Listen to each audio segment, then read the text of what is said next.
New American Liberty League, listen. I know I don't have the face for videos or the voice for podcasts, so to all of you that are going to watch this, I'm sorry. I am D. Hearn, Daniel Leonardo Hernandez. This is my son, Emil Alexander Hernandez, in whom I am well pleased. In the notebook today, the big topic, we're getting back on Saving the Culture Part 2. In news, we got to talk about the riots. We got to talk about the Elon and Trump beef, get into a few other things.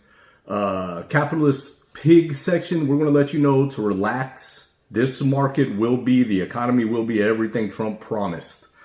In life, going to go over something personal. Me and Shania's anniversary, going to have a nice little twist on that.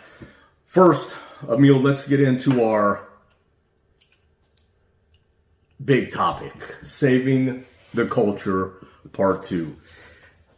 Wasn't sure where we were going to go on this at first, but because of the riots and because of a conversation I had this week with my cousin in Cuba, we're going to talk about what we believe are the three biggest threats to our culture and our nation, because our nation is now seems to be the protector of European culture and Judeo-Christian culture. So the three biggest threats, I'm going to tie them all in to welfare. All the three biggest threats, we're going to tie right into the welfare state. The first biggest threat to our nation, therefore our culture, I believe is our national debt. We are $36 trillion in debt. This is it's not a real number. This is like counting grains of sand along a beach. This is a debt we can never, I don't think, ever fully pay back. And I don't think the people that believe we could grow our way out of said debt are right. If we lose our ability to protect our borders, to run a military, to keep our streets civil, to push and protect our culture. If our country goes bankrupt, if America goes bankrupt, and we cannot do those things, and we cannot protect Europe, the culture's done. We are the protector of European culture. We are the protector of the Judeo-Christian religion and values. With a bankrupt America, those things are finished. We're not enough of the population. We don't have the strength without our money to protect and push these things. And I'm going to say something that politicians are scared to say. Welfare must end. Medicaid, Medicare, yes, Social Security, even though people say it's not welfare, SNAP, food stamps, all these things must end. They are killing us. They are bankrupting us.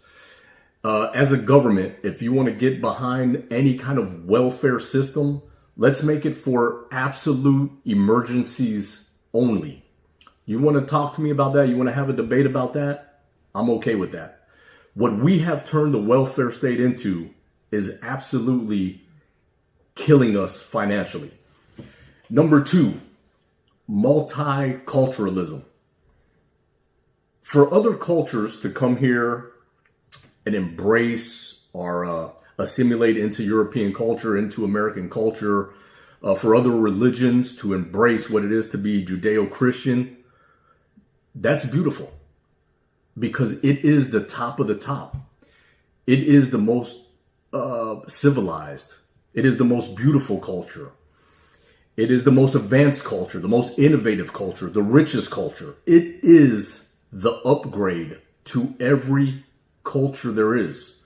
So when other people want to assimilate into that, it is a direct upgrade for their culture. When we give that and share that and push that to the rest of the world, it is an upgrade for all of humanity. It is beautiful if you want to come here, partake in that, assimilate in that. It's great. Us pushing it to the rest of the world so they could be part of it is great. When the rest of the world and lesser people and lesser cultures come here, they become a drag. It drags us down. We water ourselves down to fit in to said multiculturalism. Is there room in America for small bits? Is there room in Europe for small bits of multiculturalism? Yeah, of course.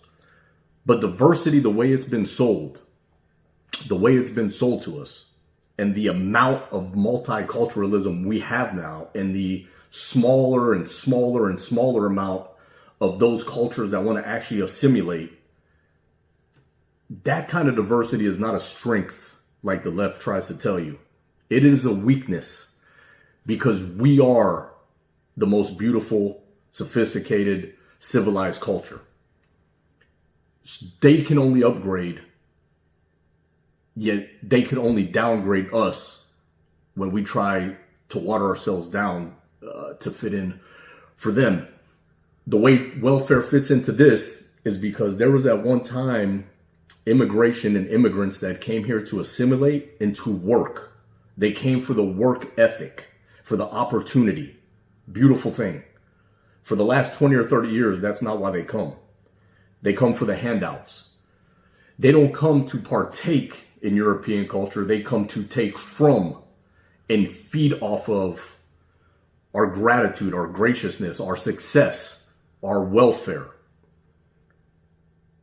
End welfare, and it will go a long way to ending that. Number 3 biggest threat, what we believe to our culture, to our nation, is moving away from survival of the fittest. I know it sounds harsh. You're not going to hear a lot of people say it these days. There are certain things for the weak among us. Charities, churches, giving. It's great. I'm not saying let them starve. I'm not saying let them die.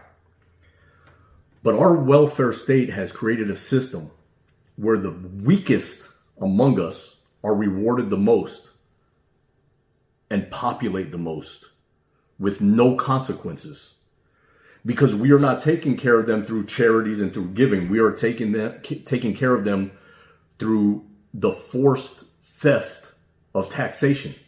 We are taking care of them through a forced welfare system where the most responsible, the richest among us, the doers among us are being punished and having to think about how many children we have, because we know a bigger and bigger portion of our taxes is going to the weakest and most irresponsible among us.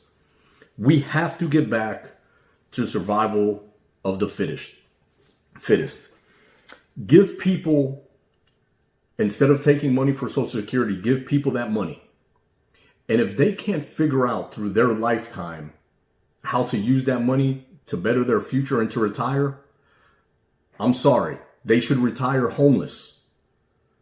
Stop giving people the money to go to the doctor for every cough, every stomach ache, every small thing, when the reason they're unhealthy is because of their own choice. Take away Medicaid, Medicare. And if you are truly not smart enough to know how to eat and what not to do for your health, there's consequences to that. If you don't last, you don't last. Stop giving the most irresponsible among us money for having kids, and then having kids, and then having kids, to where they start to see their children as a paycheck. Especially these communities like the Mexican, South American community and the Muslim community, which averages 5 kids per adult female. The Muslim American community averages 5 kids per adult female in America. I'm not sure what it is in the Middle East. In America, they average 5 kids per family. The average American family, but I don't know if all American, the average white American family averages 1.5. Jeez. Yet we are paying for and taking care of everyone else's children through what we pay in tax. Welfare has to end. Emil, those three things, national debt, multiculturalism, diversity, whatever you want to call it, and survival of the fittest. Do you agree those are threats to our culture? And what are your thoughts on them? Absolutely, I agree that they're threats to the culture. And I'm going to go through them one by one and give my thoughts. First, on the national debt. We all know, especially the people that listen to this podcast, one of the main causes throughout history for nations falling is the national debt. And we should look for any excuse to drop that. And I think welfare is just another example of things that deserve to be dropped. It has overgrown what its initial purpose was. I think when they had very basic things, maybe like WIC, and it just lasted for a couple of months if you really needed it, maybe there's a place for that in society. We're no longer a third world country. I can understand it. But as of now, we should cut everything and start from the bare bottom and decide what's absolutely necessary. And I think that's the best way to go for it. Because if we keep letting the debt grow as it is eventually going to be bigger than the entire economy. And when that happens, you have a bankrupt country. Another thing that me and him were talking about, this isn't really welfare related, but we should cut the interest off of our debt. That would save $1 trillion a year. And I think that's a super easy one. And the next thing is multiculturalism. And I absolutely agree with the point that you made that when people used to come over here, they used to come for the sake of prospering and growing into the nation and assimilating and actively contributing to the nation to bring it up. But now when people come here, not all, there's some good ones, there's ones that come on invite and stuff like that. But now, a lot of times when people come here, they come here for the welfare. They come here because they know life is easy, but not life is easy in the sense that they can get a job and provide for their family, but in the sense that they can sit on their couch and do nothing and repopulate and still have enough money to send a check back to their home country. Yep. And the problem is, when that happens, they don't feel gratitude towards America. They still feel they belong to their home country. Look at all of these Mexican riots in California. These people have likely been collecting welfare this whole time, and that hasn't made them thankful to America for prospering. It made them want to take over America even more. Mm-hmm. And survival of the fittest. When you talked about children, that 5-to-1 stat is absolutely ridiculous. Mm-hmm. And I think that goes to say we have to repopulate more. We talk about this in almost every episode, but I think it's still the case. If we're getting outpopulated 5-to-1, we're going to lose our country in just a few decades. And that's sad because we're not losing it to good people. We're losing it to barbarians and savages. And okay, survival of the fittest. I think welfare, actually, this one is my biggest problem with welfare, is it takes out survival of the fittest. And I think it's a great thing for humanity as a whole, that the best survive and thrive. But what it does is it creates this lazy mindset in people that they know even if they fail, well, they don't even have to try. They know if they don't have to try, they can still live, collect a check, have children. They know the more children they have, the more welfare they get, so they're entitled to it. Yep. And it creates this cycle where the worst, like you said, populate more than the people that are actually contributing to society. And I want to bring up one more thing that I don't think you brought up, which is actually a fourth topic. I think welfare takes God out of society, because what used to happen is we used to pray to God for prosperity, and now we don't. We look at government for prosperity. Yep. And when that happens, I think your country starts to fall. Absolutely. And that is also a anchor of communism. It is that is the basis for socialism, is to get God out of the household, get God out of the mind, and replace it with almighty government. Sponsor this half hour is us. The new American Liberty League is sponsoring the anti-protest, anti-ICE protest, of the anti-immigration protest, of all the protests. Whatever city you're in, We're doing it in Tallahassee at the Capitol, Florida, Saturday, 10 a.m. There's supposed to be the anti-ICE, anti-Trump protests all over the nation. Wherever you are, show up. Show up. Yes, it's not our look. Yes, these people are annoying. Yes, you got a million better things to do. Show up and they leave. Show up and they go home. We have to fight these people. We have to push back. I'm not saying go out there and throw bricks at police cars. I'm not saying go out there and do all the craziness they do. Show up. Show up. Pro-America, pro-Trump, pro-deportation. This is what we voted for. Show up. News. Emil, news. Trump and Musk had a little beef for a day or two or three. Some say it was real. Some say it could have been faked. You put all of a sudden you got Democrats calling for the Epstein list to be released, and who knows? It seems like by now everything is calm. They're cool. Let me say this. I got a friend of mine named Wes P. Morgan. He was my last boss before I started working for myself. I'm going way back to 06, 07 here. Me and him are very similar when it comes to working, when it comes to our financial mindset. We're very similar. Family man, good conservative, we're very similar. We have been making money together for 20 years. Once in a while, we bump heads. Not on the big things, but on the little things, the small things. We bump heads. And sometimes I'm like, man, Wes is a pain in the ass. And sometimes he feels the same about me. But at the end of the day, I know we have the same goal in mind. And at the end of the day, I know he's my friend. He knows I'm his friend. We got each other's back.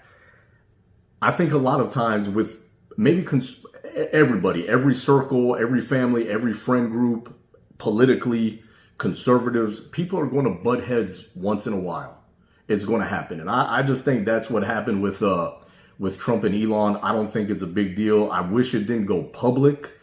I think there was an easy way for it not to go public. Hey, you know what, Elon, you're right. I wish we could get more cuts in this one.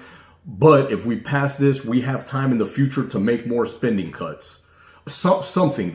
Trump could have thrown him a bone. He could have been the adult in the building. And it didn't have to go as far as it did. But I think maybe it's a good thing that it did go as far as it did. Maybe at the end of the day, it'll have a good result. Any thoughts on that little 1 or 2 day beef? Yeah, I think it was interesting because something that went from political ended up turning personal, which often happens in people's lives. And I think it just shows that they're human like everyone else. I agree that maybe it didn't have to be public, but it's so in both of their nature to make things public and make things big. And I think they wanted it to be a little bit of a show. I do think it was real. Some people on the internet were saying that they thought it was fake. I thought it was real, but I'm sure both of them knew it wasn't a big thing, and now they're going to come back together. The memes were funny. The memes were hilarious. The fake tweets that were coming out of it. Entertaining. Both of them are entertainers to a point. The riots in LA and this Saturday, they're coming all over the place.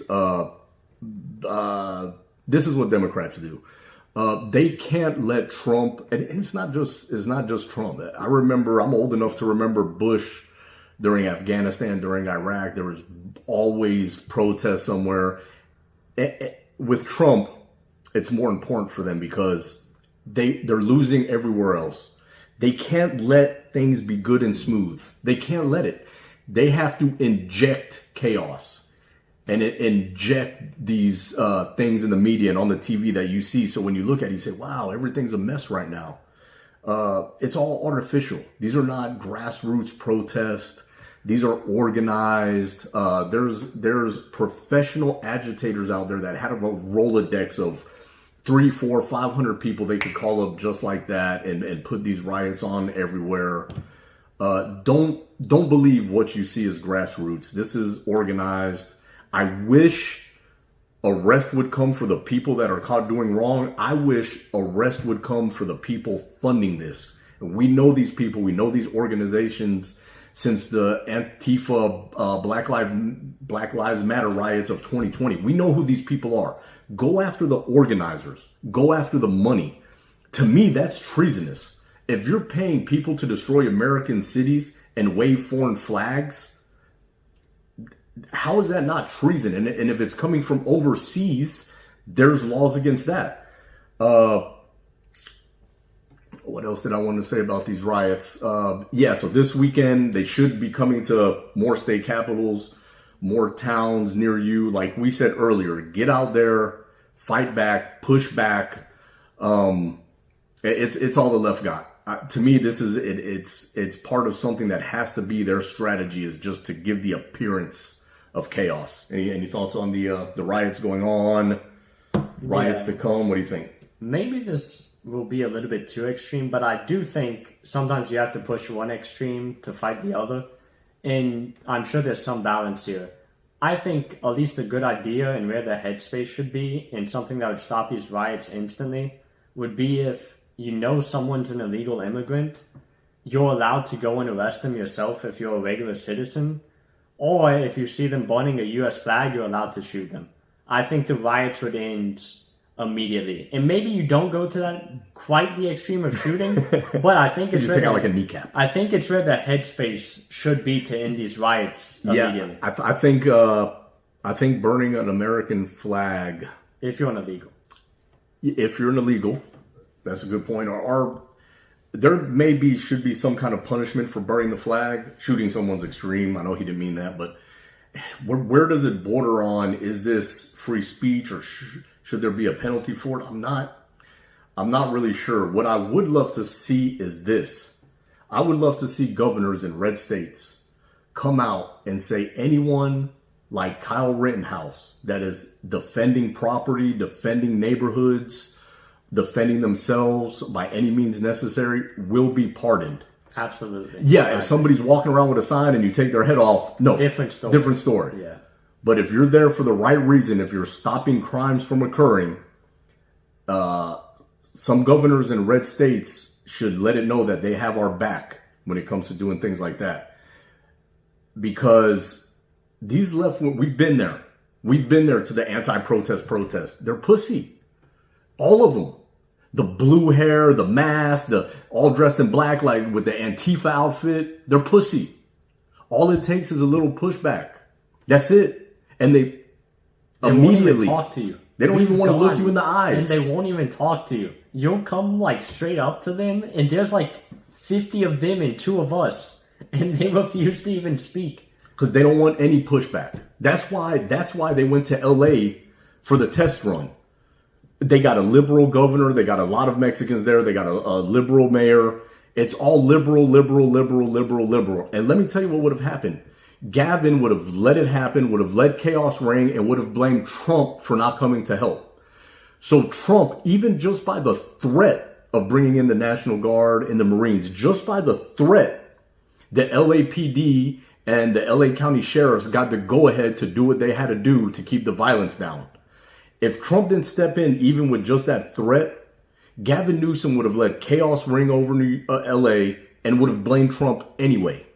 So even that whole thing going on with Gavin Newsom, just know that is a complete strategy to, he's complaining about Trump helping too much with the National Guard. He would have complained if LA burned to the ground.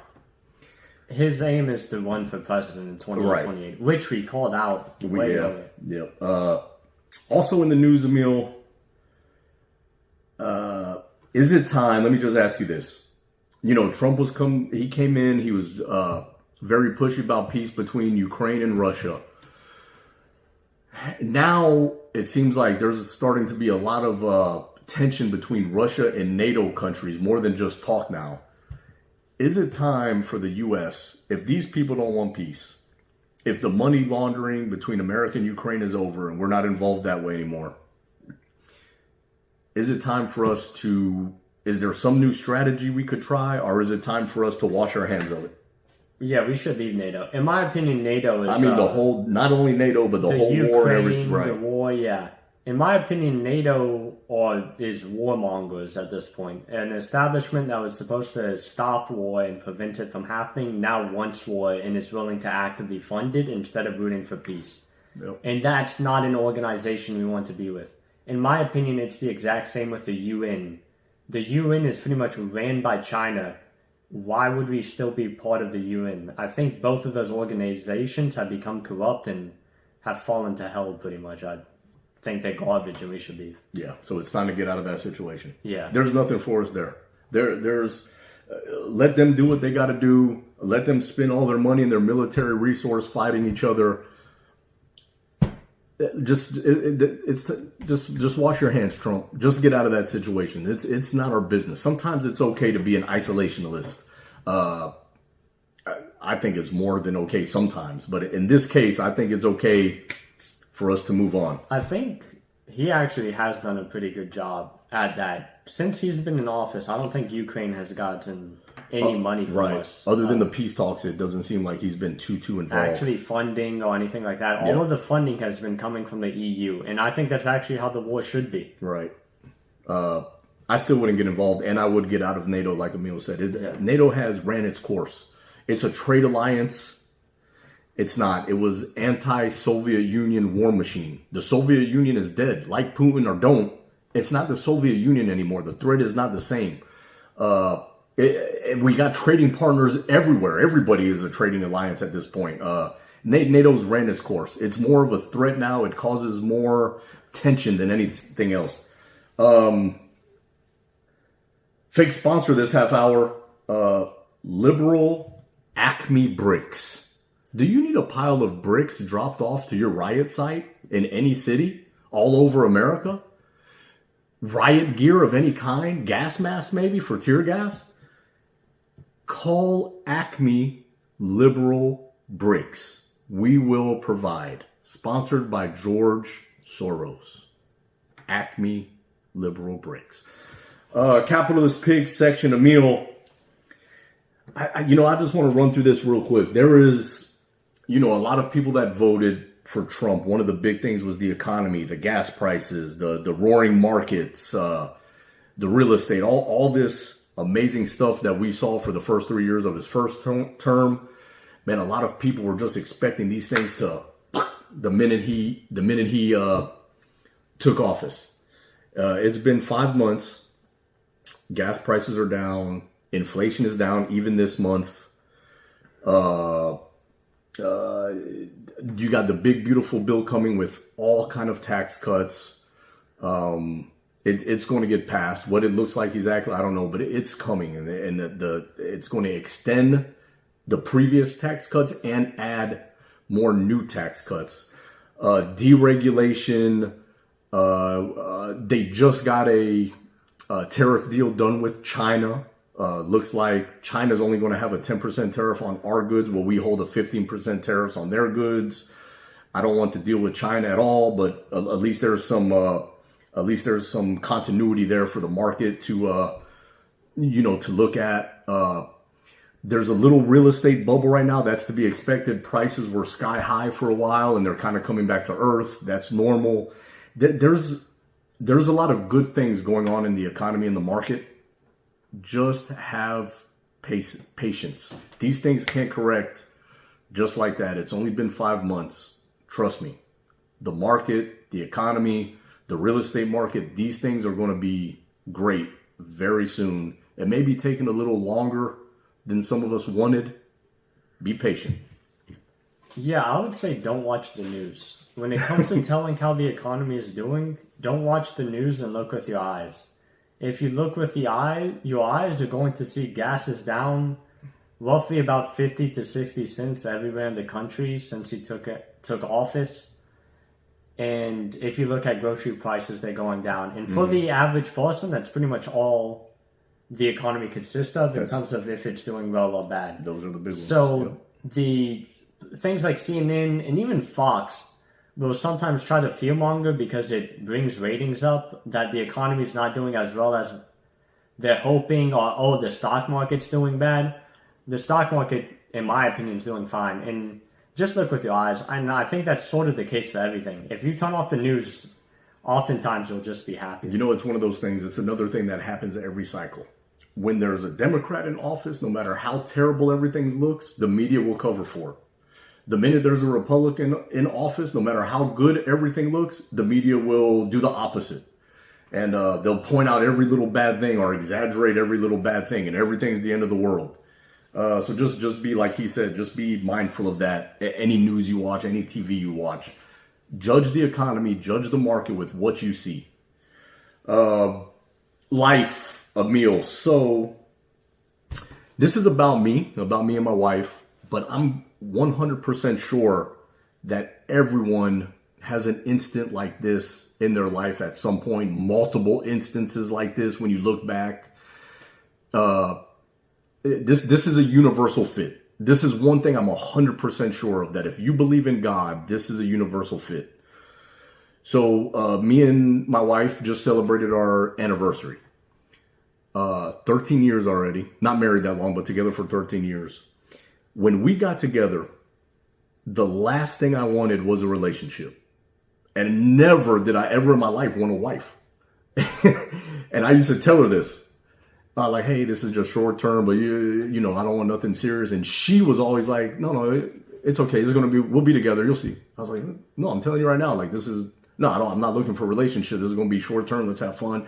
No, we'll be together. You'll see. And I used to like, man, this woman's crazy. And then, you know, it was like we hung out for a couple weekends, and then a couple months, and then a year, and then we moved in together, and then we got a house together and a baby together. We're married. And I don't know where the 13 years went. But what I know is this. We have the most peaceful, loving house. Everything's calm. She is a great wife. She's a great mother. She wasn't part of my plans. No woman was, but especially one with tattoos, one with children from another man, which I never suggest to Emil. Don't date a woman with another man's children. And I didn't want it in my life. But I was 30. I had a bunch of my own baggage. It is what it is. Either way, it was not part of my plan. Marriage, long-term relationships, none of this was part of my plan. But we got a loving household, a peaceful household. She's great. I could count the arguments we've had on probably one hand for 13 years. And even those are quick, over and done with. And the point I was making with this is always remember that God's plan, and this is why I say everybody has something they could look back on and realize this is true. God's plan is always better than our own. We may not realize it at the time, but just know it's true. And when things get bad, when things get dark, that's one of the best things to go back to. You know what? Why aren't things going my way? Why aren't things going how I planned or how I wanted? It's because it's not about your plan. And thank God that it's not about your plan. Listen, riots. You got anything on that, Emil? Yeah, I actually do. There's something you always tell me when it comes to that, which is when you were in the time that you found Shania, or more like Shania found you, you were in a really rough place in life. And you really were not in the headspace for a relationship. And that's still when God decided it was time to send you one. So sometimes you have to look at what God gives you, and you're not going to be ready for it. On your mind, you're not going to be. But He's going to guide you perfectly. And she helped you out with everything you were going through. And really turned that situation around and made life better for all of us. Great point. God's plan. Listen, we got riots coming up this weekend. Riots going on in LA and big cities. Show up. Signs, shirts. Find conservatives around you. Make posts on Facebook. Hey, we're meeting here at this time, this location, this day. Find like-minded conservatives. Show up. And always support those like-minded conservatives on social media, conservative businesses. Find like-minded people and always support each other. And we are the new American Liberty League. Saving the Republic one episode at a time.